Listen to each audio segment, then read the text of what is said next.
పాఠశాలలో మన ఊరు మనబడిలో భాగంగా డైనింగ్ హాల్ నిర్మాణం పూర్తి చేసి 3 ఏళ్లు పూర్తయింది. బిల్లులు రాకపోవడంతో ఎస్ఎంసీ మాజీ చైర్మన్ డైనింగ్ హాల్ తాళం వేసిన ఘటన మెదక్ జిల్లా కొల్చారం మండలం చిన్నగన్పూర్ పాఠశాలలో సోమవారం చోటు చేసుకుంది.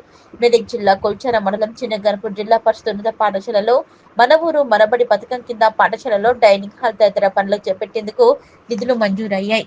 పాఠశాల విద్యా committee chairman Mangali Shankar dining hall నిర్మాణానికి తన భార్యకు సంబంధించిన 7 తులాల బంగారాన్ని తాకట్టు పెట్టారు. 3 సంవత్సరాలు గడిచినా బిల్స్ రాకపోవడంతో ఆఫీసుల చుట్టూ తిరిగి కాళ్లకు చెప్పులు అరిగిపోయాయి. దాంతో సోమవారం డైనింగ్ హాల్ కు తాళం వేశారు. ఇప్పటికైనా ప్రభుత్వం వెంటనే నిధులు విడుదల చేయాలని విజ్ఞప్తి చేశారు. నా పేరు మంగళి శంకర్, చిన్నగన్పూర్ గ్రామం. నేను విద్యా కమిటీ చైర్మన్గా ఇంతకుముందు ఉన్నా. నా హయాంలో ఈ డైనింగ్ హాల్ కట్టడం జరిగింది. ఈ దానికి 10 లక్షల రూపాయలు ప్రభుత్వం నుండి రావాల్సి ఉంది. 3 సంవత్సరాల్లో గడిచిన ఇప్పటికీ ₹1 రాలేదు. నేను నెలకు 3,000 మిత్తి కడతా.